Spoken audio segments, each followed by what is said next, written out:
બધા વાનરોની સેના બાપુ સમુદ્રના કિનારે આવીને ઊભી છે.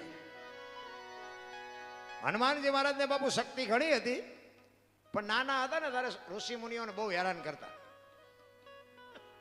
એટલે ઋષિ મુનિઓએ એને હરાપ આપેલો હનુમાનજીને કે તને બળ તો ઘણું મળશે, બળ તને ભગવાન ઘણું આપશે, પણ કોક તને યાદ કરાવશે ને તારે તને ખબર પડશે, ત્યાં જ નહીં ખબર પડે. અને આ દરિયાના કિનારે બધા વાનરોની સેના આખી આવીને ઉભી રહી. રામ ને લક્ષ્મણ છે. અને એ વખતે બધા વિચાર કરે છે કે આવડો મોટો સમુદ્ર કેવી રીતે ટપકો હોય. હનુમાનજી તો એક બાજુ બેઠા છે,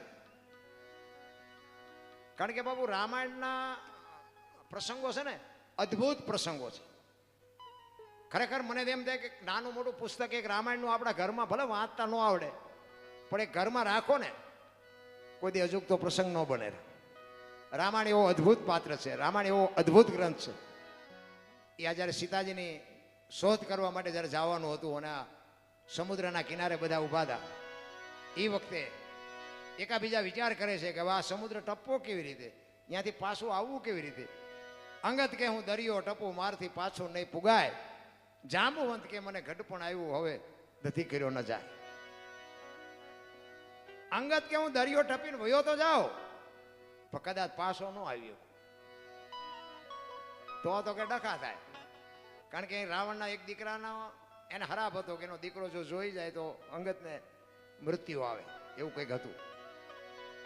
એ કે હું અહીંયા જાઉં અને કદાચ એ તો એની લંકા છે, એમાં કદાચ ક્યાંક એનો ભેટો થઈ જાય, હામો મળે ને મને જોઈ જાય તો હું પાછો ન આવ્યો. એટલે કાગ બાપુ આ વાણીમાં એવું લખે છે,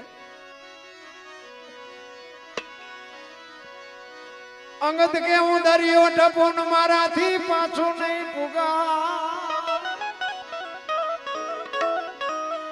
જાંબુવંત કે હવે ગઢપણ આવ્યા,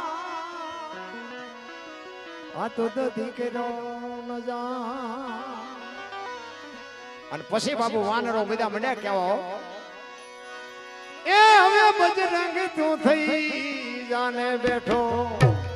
હનુમાનજી મહારાજ ની યાદી દેવરાવી, હે હનુમાન, અંજની પુત્ર છો તું, તો તું બેઠો છો. અને બાપુ ખડાક ખડાક ખડાક મીડા રૂવાડા ઉભા થવા હો હનુમાનજીના. જાંબુવંત કે છે, એ જેવો બજરંગ તું થઈ જાને બેઠો, બેઠો રે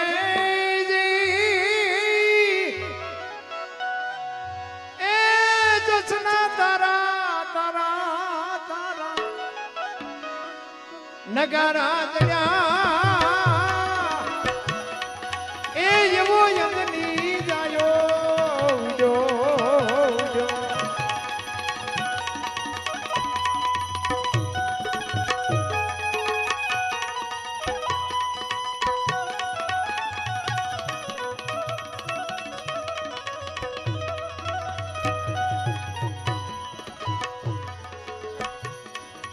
ઉડો રે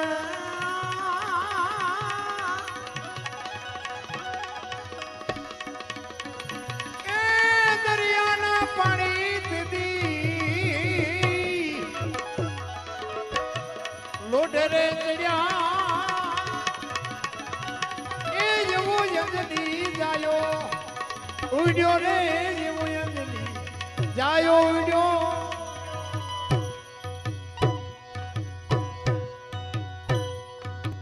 હનુમાનજી મહારાજનો બાપુ ઇતિહાસ જબરજસ્ત ઇતિહાસ.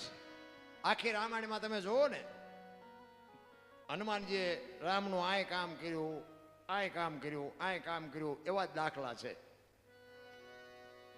પણ રામચંદ્ર પરમાત્મા પાસે હનુમાનજીએ આ કામનો આટલો મને બદલો આપો એવું ક્યાંય નથી લખ્યું. સેવા જ કરી, સેવા જ કરી, સેવા જ કરી. આ સતયુગ પૂરો થયો ને કળિયુગ આવ્યો ને, કળિયુગ આડા હનુમાનજી ઉભા રહ્યા. એ કે કળિયુગને નો આવવા દો, પહાડ જેવું શરીર કર્યું હો. આમ ભોળાનાથ આવીને કીધું કે હનુમાનજી ખહી જાઓ, કળિયુગને આવવા દો કે નહીં આવવા દો. ઈ કે આ વિધિના વિધાન છે અને તમે એક બાજુ ખહી જાઓ. ઈ કે કળિયુગ આવે તો મારા નાથનું કોઈ નામ ન લે, કળિયુગને આવવા ન દો. તેથી ભોળાનાથને બાપુ વચને બાંધ્યા ઈ કે કળિયુગમાં તારું ભજન કરશે ને, રામનું નહીં પણ તારું ભજન કરશે ને, એને કળિયુગ વાંકો વાળ નહીં કરીએ કે મજા કરીને કે તું કહી જા ભાઈ કે કળિયુગને આવવા દે. આ તમે આ હનુમાનજી મહારાજનું આવડું મોટું કામ કરો અને તમને જો કાંટો વાગે તો હનુમાનજી બાપાની બાપુ વચન આપેલા ધૂળ થઈ જાય.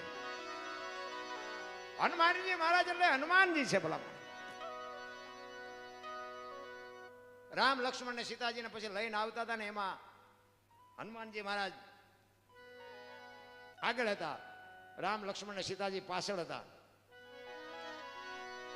અને અંજની માં એમના ઘરે હતા ને, થોડું ઘર સેટું હતું.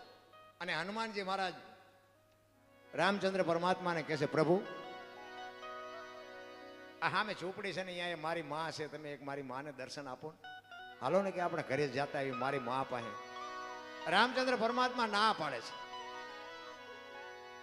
એટલે હનુમાનજી મહારાજને થોડુંક દુઃખ થયું કે મારી માને દર્શન આપવાની ના પાડે છે. હનુમાનજી રામ વિચાર કરવા માંડ્યા. રામ મોઢું મલકાયું કે હનુમાન, તમે જે વિચારો છો ને એવું મારા મનમાં નથી. તમે કીધું ને કે મારી માને દર્શન દેવા, હાલો એમ. ઈ માને દર્શન દેવાના ન હોય, ઈ માના દર્શન કરવાના હોય. હાલ આપણે તું કે અહીંયા જાય. અને અંજની મા પાસે આવ્યા અને હનુમાનજી બધી ઓળખાણ કરાવે છે કે આ રામચંદ્ર પરમાત્મા, આ શેષનાગનો અવતાર લક્ષ્મણ જતી અને આ મા ભગવતી દેવી સીતા. ત્યારે અંજની માં સીતાજી સામું જોઈ અને કહે છે કે આટલો ટાઈમ આ દીકરીને લંકામાં રહેવું પડ્યું? તો કે હા. અને રામચંદ્ર પરમાત્મા હનુમાનજીના વખાણ મીડ્યા કરવા. અરે માં, તમારા દીકરાની શું વાત, કે તમારો દીકરો જો ભેગો ન થયો હોત ને, અમે સીતાજીને કોઈ દી મેળવી ન હોત. તમારા દીકરાએ તો આમ કામ કર્યું, તમારા દીકરાએ તો આમ કામ કર્યું. અને માં અંજનીએ કીધું કે એના બહુ વખાણ કરવાની જરૂર નથી. એ કે કેમ? એ કે નાનો હતો ને તારી રોતો હતો અને મેં એને ખોળામાં લીધો પૈપાન કરાવવા. અને એને મેં થોડુંક ધવરાવીને, મારે થોડુંક કામ હતું ને એટલે એને હેઠો મૂકી અને હું મારા કામે વળગી ગઈ. એ તેદી એને ધરીને ધવરાયો નહીં ને, એ મારી ભૂલ થઈ ગઈ. બાકી તેદી જો એને ધરીને ધવરાયો હોત ને તો લંકા સુધી તમારે ધક્કો ન થતી. લંકા આખી તોડી તાળવીને બાપુ નિસોવીને સીતાજીને લઈને આવતો રહે. વિચાર કરજો જનેતા કેવી છે. એવી જે માં હોય, એનો જે દીકરો હોય, એ દીકરામાં શું ઘટે. અને એ હનુમાનજી મહારાજને જેમ જેમ વાનરો બાપુ બિરદાવવા મીડ્યા ને, એમાં બાપુ પહાડ જેવો મીડ્યો થવા. હો હનુમાન, જેમ જેમ બિરદાવે વાનરો તેમ તેમ ફૂલું બજરંગનું તાન. સંભાળ લેવા સીતા તણી, જાણે ઉપડ્યો રામનો માં.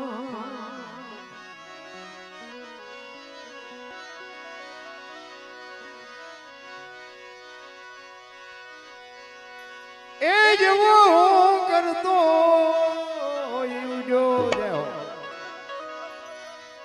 ઉડ્યો રે, એ દરિયાના પાણી તેદી લોઢે રે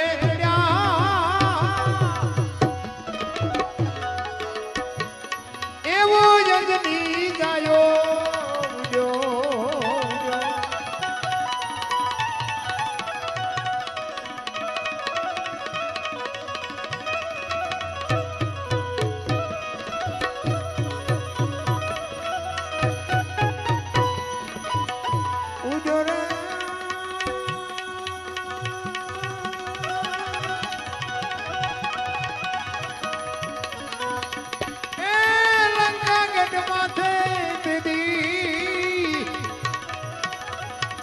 અગન તો જને એ જેવો અંજની જાયો ઉડ્યો રે, એવો અંજની જાયો. એક રામાયણનો પ્રસંગ નાનો એવો કહી અને પછી મારી વાણીને વિરામ આપું. પછી અમારા એક મારા મિત્ર છે, એ સંતવાણી સારી કરે છે. એમની પાસે 2 ભજન સાંભળ્યું, પછી તમારો જેવી મોજ જેટલો સમય તમારો જોઈ. એટલે રામચંદ્ર પરમાત્મા અને લક્ષ્મણ ને એ બધું કાર્યક્રમ પૂરો થયો ને પછી રામ અને લક્ષ્મણ 2 અયોધ્યામાં બેઠા હતા ને ત્યારે રામચંદ્ર પરમાત્મા લક્ષ્મણ રામજીને પૂછે છે, અરે રામચંદ્ર પરમાત્મા લક્ષ્મણજીને પૂછે છે કે લક્ષ્મણ, આપણે 14 વર્ષ વનમાંથી આવ્યા તેદુનો તારા મોઢા ઉપર કંઈક ચિંતા હોય એવું મને લાગે છે. એ કે ના ના, કે પણ મેં તને નાનેથી મોટો કર્યો, મન નો ખબર હોય કંઈક છે ખરું? એ કે શું છે? એ કે મોટા ભાઈ આ એક પ્રશ્ન મને મૂંઝવે છે. શું છે? એ કે આપણા બેના બાપ દશરથ મહારાજ તો કે હા, આપણા બેના ગુરુ વશિષ્ઠ મહારાજ તો કે હા, તો કે તમારી અને મારી માની ભક્તિમાં કોઈ કમી ખરી કે ના? કે મેં 14 વર્ષ તમારી સેવા કરી એમાં મારી ક્યાંય ભૂલ આવેલી કે ના? અને પછી લક્ષ્મણ કહે છે, તમારા અને મારા બાપ એક હોય, તમારા અને મારા ગુરુ એક હોય, તમારી અને મારી માની ભક્તિ બેની એવી હોય, તો હું તમને એ પૂછું છું કે રામ રાવણનું યુદ્ધ થતું હતું તેથી વરસાદ જેટલા રાવણના બાણ વરસતા હતા, તમને એક નહોતું અડતું, અને એના છોકરો મેઘનાથે મને એક બાણ માર્યું ને ગોટો વાળી દીધો, મારે અહીંયા ક્યું ફળ ભોગવવું પડ્યું?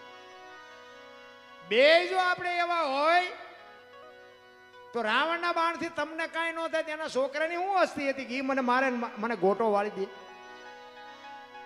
રામચંદ્ર પરમાત્માએ કીધું કે તારી વાત સાચી, આ પ્રશ્ન તે મને કર્યો એ સારું કર્યું, કે આ તું જીવત ના હોતી મૂંઝવત. એ કે આપણે 14 વર્ષ હાલતા થયા, વનવાસ આપણને મળ્યો, પછી હાલતા થયા. એ કે આશ્રમ આવ્યા હતા? કે હા આશ્રમ તો ઘણા આવ્યા હતા. સબરીનો આશ્રમ આવ્યો તો યાદ છે? એ કે હા, મેં તમને કીધું હતું કે મોટા ભાઈ આ કયો મલક આવ્યો, આ તો પ્રકૃતિ તમારું ભજન કરે છે. તો કે હા એ મને ખબર છે. તો કે એને આપણા માટે આગતા સ્વાગતા કરી હતી, કે હા બેસવા માટે ચાદડી પાથરી દીધી, આસો પાલવના તોરણ હતા. તો કે જમવાની વ્યવસ્થા કરી હતી, કે હા મોટા ભાઈ જંગલમાંથી બોર લઈ આવી હતી. તો કે મેં ખાધા હતા? કે હા મોટા ભાઈ તમે તો ઠળિયા હોતા ખાઈ ગયા હતા. તો કે લક્ષ્મણ ત્યાં ખાધા હતા? અને અહીંયા લક્ષ્મણને હબાકો આવ્યો હો ભાઈ. એ કે આખા 14 વર્ષમાં અહીંયા ભૂલ કરી ગયો. તેથી રામચંદ્ર પરમાત્મા લક્ષ્મણને કહે છે, લક્ષ્મણ, સુમિત્રાને મૂકી અને સીતાજીને માં કહેતો હોય, દશરથને મૂકીને મને તું બાપ કહેતો હોય, તો હું તને એ પૂછું છું, અયોધ્યા જેવો રાજ મૂકીને મારી ભેગો તું રખડવા આવ્યો, તો હું તને એ પૂછું છું કે એક આવી ગરીબ બાઈના હેઠા બોર ખાવામાં મને વાંધો નહોતો, તને શું ઘા વાગ્યા તેથી? લાકડી પડે પગમાં પડ્યો, મોટા ભાઈ અહીંયા મારી ભૂલ થઈ ગઈ. કે ઉભો રે, તું બચ્યો ને લંકાના પટાંગણમાં, એ સબરીની ભક્તિનો પ્રતાપ છે. એ કે ઈ કેવી રીતે? મેં તને જે ફળ આપ્યા એ તારી પાસે રાખ્યા હતા? કે ના, મેં તો ફેંકી દીધા હતા. એ ત્યાં જે ફળને ફેંક્યા ને એને પક્ષીઓ લઈ જઈને દ્રોણાચલ પર્વત ઉપર જઈને ખાતા હતા. એની ચાંચમાંથી જે બિયારણ વેરાણું ને એમાંથી સંજીવની ઉગી હતી. સુસેન નામના વૈદ્ય કીધું હતું કે દ્રોણાચલ પર્વત ઉપરથી સંજીવની લઈ આવી, દિવસ ઉગ્યા પહેલા આના મોઢામાં ટીપા પાડો ને તો બાપુ આ બચે. આ સબરીની ભક્તિનો પ્રતાપ. સંતોએ ના પાડી દીધી કે ભાઈ લક્ષ્મણ જેવા નો હાલે, ભાઈ તો ભરત જેવા હોવા જોઈએ. 14 વર્ષ આટલી સેવા કરીને સ્ત્રી, નિંદ્રા અને અન્ન 3 વસ્તુનો ત્યાગ કરીને 14 વર્ષ સુધી ભાઈ ભાભીની સેવા કરી, તોય સંતોએ ચોકડી મારી દીધી કે આ ભાઈમાં નો હાલે, ભાઈ તો ભરત જેવા હોવા જોઈએ. આપણે શેમાં હાલવી? આપણે ભાઈની ભાભીની આટલી સેવા કરે. અમારે બાપુ એક તમને એક દાખલો બનેલો, અમારા સુરનગરની બાજુમાં ગામ છે, ત્યાંનો એક બનેલો દાખલો તમને કહું. 2 ભાઈ અને 2 ભાઈની પત્ની, નાનું એવું કુટુંબ, થોડીક જમીન અને પોતે ખેતી કરે. અને બાપુ એવું બાપુ એક રમકડા જેવું કુટુંબ. એમાં નાના ભાઈને બાપુ થોડુંક દરદ લાગુ પડ્યું. એ દરદ લાગુ પડ્યું, દવા લીધી, ઓલા દવાખાને ગયા, ઓલા દવાખાને ગયા, કોઈ વાતે બાપુ મેળ નહોતો આવતો. આ બનેલી હકીકત છે, સત્ય હકીકત. અને તમારે પુરાવો કરવો, હજી એનો પરિવાર જીવે છે. તમે આવો મારી યાર, હું તમને પુરાવો કરાવું. મોટી હોસ્પિટલમાં બાપુ એડમિટ કર્યા. પૈસાની એટલી બધી જોગવાઈ હતી નહીં. છતાંય આડાવડા કરી અને એની પત્નીને એવું હતું કે મારો પતિ બચી જાય, એના ભાઈને એવું હતું કે મારો ભાઈ બચી જાય, એના ભાભીને એવું હતું કે મારા દિયર બચી જાય. ત્રણેયની બાપુ પ્રકૃતિ એવી હતી કે ભગવાન અમારી આબરૂ રાખે તો સારું. મોટી હોસ્પિટલમાં એડમિટ કર્યા પછી ડૉક્ટરને કીધું એના મોટા ભાઈએ કે મારો ભાઈ નાનો છે ને અમારી પરિસ્થિતિ એવડી મોટી છે નહીં, પણ મારા ભાઈને તકલીફ શું છે એ જરાક સાહેબ કહો ને, અમે ગમે ત્યાંથી દુનિયા અમારા રહેવાના ઘર વેચી નાખશું પણ મારા ભાઈને બેઠો કરો. એટલે ડૉક્ટરે બધા રિપોર્ટ આ તે બધું જે કંઈ કરવાનું હતું એ કર્યું ને પછી એને કીધું આને એક કિડની ફેલ થઈ ગઈ છે અને આ વધીને 6 મહિના જીવશે. જો તમે કોઈ કિડનીની વ્યવસ્થા કરી આપતા હોય, ક્યાંકથી લાવી દેતા હોય, અથવા તો તમારા ઘરના સભ્યો હોય એની પાસેથી કોઈ આપતા હોય તો હું તમને ઓપરેશન કરીને કિડની નાખી આપું. એનો ભાઈ કે કાંઈ વાંધો નહીં, તમે અત્યારે રાખો અને અમે કંઈક વ્યવસ્થા થાય એ કરી. એ ઘરે એનો ભાઈ આવ્યો, એના પત્નીને કીધું ભાઈને કે બીમારી બહુ લાગી. તો કે ડૉક્ટરે શું કીધું? એ કે ડૉક્ટર એમ કહે છે કે કિડની ફેલ થઈ જશે, કિડની નાખવી પડે એવું છે. કિડનીના પૈસા આપણી પાસે છે નહીં અને આપણે એકાદા જો કોક આપીને તો એનો મેળ પડે એવું છે. તેથી એની ભાભીએ શું કીધું ખબર છે? એ કે તમે આપો છો નકર હું આપું. વિચાર કરજો બાપુ, હગો ભાઈ તો કે મારા ભાઈ માટે હું મારી કિડની આપું, પણ એની ભાભીએ કીધું કે તમે તમારો ભાઈ છે એને કિડની તમારા આપવાની જીગર હાલે છે, નકર મારો દેર છે મારે કિડની આપી છે. બાકી કિડની હાટું જો મરતો હોય ને તો મરવા નથી દેવાનો, એ આપણે બેઠો કરવાની આપણી ફરજમાં આવે છે. આવ્યા બીજેથી દવાખાને અને દવાખાને આવી અને ડૉક્ટરને કીધું એના ભાઈએ કે સાહેબ મારી કિડની મારા ભાઈને કાઢીને નાખી દો. એટલે એ કે તમારા પરિવારમાં કોણ કોણ છે? એ કે મારા ભાઈ નાના ભાઈની વહુ છે, આ છે મારી વહુ છે. તો એ બધા પરિવારને કે બોલાવો અને એમની પાસે અમે રાય લઈ લઈ. એટલે એના પત્નીને કીધું કે આ તમારા ઘરવાળા છે? તો કે હા. એ કે કિડની આપવાનું કહે છે, તમને વાંધો નથી ને? એ કે વાંધો શું હોય, મેં મોકલ્યા છે, એમને ના પાડ્યું તો મારે દેવાની હતી. જો બાપુ આ મા બાપે કેવા સંસ્કાર આપ્યા છે. કહેવાનો મારો મિનિંગ આપણે છે ને એ આપણો પરિવાર છે ને એ જ બાપુ આપણું ભગવાન છે ને એ જ આપણું સ્વર્ગ છે. બાકી દુનિયામાં કાંઈ છે નહીં. સમયની બલિહારી છે, સમય બડા બલવાન નહીં પુરુષ બલવાન. કાબે અર્જુનને લૂંટ્યો, ઓહી ધનુષ ને ઓહી બાણ.